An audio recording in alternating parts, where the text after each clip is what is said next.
আজকের দিনটা শুরু হলো লিটারালি বেডে টি দিয়েই। আর এদিকে দেখো জিনির ঘুম ভেঙে গেছে, হাই তুলছে আর ঘুম থেকে উঠেই পা ছড়িয়ে বসেছে বিস্কিট খাবে বলে। আমি আগে চলে এসেছি টিফিন বানাবার জন্য। টিফিনে আজকে সবার জন্য এক মেনু। রেসিপিটা ডিটেলসে না হয় পরে দেবো, এখন জাস্ট বলে রাখি একটা র্যাপ মানে ক্যাসেডিয়া টাইপের বানাবো।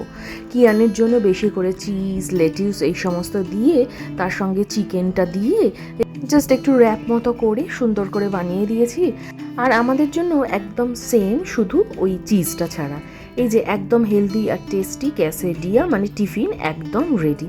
এবার টিফিন বক্সে পুড়ে ফেলার পালা। কিয়ানকে দিলাম একটা এরকম ক্যাসেডিয়া, জাস্ট মাঝখান থেকে স্লাইস করে। এর সঙ্গে এই থাই পেয়ারাগুলো খেতে বেশ ভালো, এই পেয়ারা আর সঙ্গে পেঁপে। আজ না কিয়ানদের প্রথম পিটি ক্লাস, আর এই পিটি ড্রেস হিসেবে ওর হাউস কালার ইয়েলো কালার পেয়েছে, সেই জন্য একদম ব্রাইট ইয়েলো কালারের ড্রেসটা পরেছে। এই যে পিছনে যে লাল আর ইয়েলো কালারের বাড়িটা দেখা যাচ্ছে ফাঁক দিয়ে, এটাই হচ্ছে কিয়ানের স্কুল। বুঝতেই পারছো কতটা কাছে। যে দূরে দেখা যাচ্ছে না, ওটা হচ্ছে এখানকার যোগা আর মেডিটেশন সেন্টার। দেশ বিদেশ থেকে প্রচুর লোক আসে নাকি। যখন আগে নবী মুম্বাই আসতাম না মুম্বাই থেকে, তখন এই দূরে পাহাড়ের মাথায় এটা দেখা যেত, দেখতে ভারী সুন্দর লাগে। রাতে যখন আলো জ্বলে না, তখন দেখতে আরও সুন্দর লাগে। কোনোদিন রাতে ভিডিও করলে অবশ্যই দেখাবো। আজকে বেরিয়ে দেখি কি আকাশটা কেমন মেঘলা মেঘলা। কি জানি কলকাতায় হয়তো ঝড় বৃষ্টি হচ্ছে বলে তার এফেক্ট কিনা। যে স্কুলের এই গেটটা সবসময় বন্ধ থাকে, এটা ইমার্জেন্সি গেট। এখান দিয়ে একটু উঁকি ঝুঁকি মেরে দেখলাম এখন ওদের সামার ক্যাম্প চলছে, তো তার জন্য মাঠে ক্রিকেট, ফুটবল, নানা রকমের খেলা টেলা চলছে আর কি।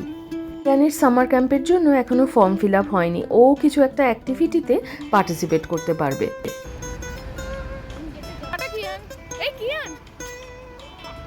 এটা নিয়ে যা। হাউস ওয়াইজ পিটি ড্রেসগুলোর কালারগুলো না আমার বেশ পছন্দ হয়েছে, খুব ব্রাইট কালার।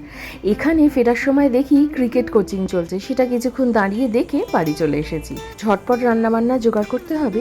আচ্ছা, এই জোগাড়টা দেখে নিশ্চয়ই কেউ বুঝতে পারছো আজকে আমি কি রান্না করছি। আজকে যে স্পেশাল চিকেনটা রান্না করেছি, এই চিকেনটার কি নাম দেখি কেউ বলতে পারে?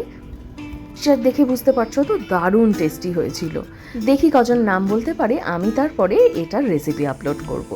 রান্না বান্না কাজকর্ম সেরে প্রায় বেলা 3টের সময় বেরিয়ে পড়েছি আবার কিয়ানকে আনার জন্য। চারপাশে গাছপালা ব্যাপারটা আছে বলে এই জায়গাটা দিয়ে যখন যাই ওই গরম ব্যাপারটা ফিলই হয় না। আর একটা না এখানে একটা দারুণ সুন্দর ঝিঝি পোকার ডাক হয়। সুন্দর লাগছে না আওয়াজটা শুনতে, সেই পাহাড়ের মতো। চলো আজকে কিয়ানের স্কুলের ভেতরটা একটু দেখাবার চেষ্টা করি। খুব ছোট্ট করে দেখাচ্ছি, তাও দেখাচ্ছি। এই যে বিল্ডিংটা ভেতরে এরকম, এখনো ছুটি হয়নি তো সেই জন্য ফাঁকা ফাঁকা। ছুটির সময়ও একটা অ্যাসেম্বলি হয়, তারপরে ছুটি হয়। এই যে ছুটির পরে কিয়ান বেরিয়ে পড়েছে আর মাথা চুলকে চুলকে বাড়ি ফিরছে। আজকের ব্লগটা তাহলে এই অবধি থাকলো, আবার দেখা হচ্ছে পরে।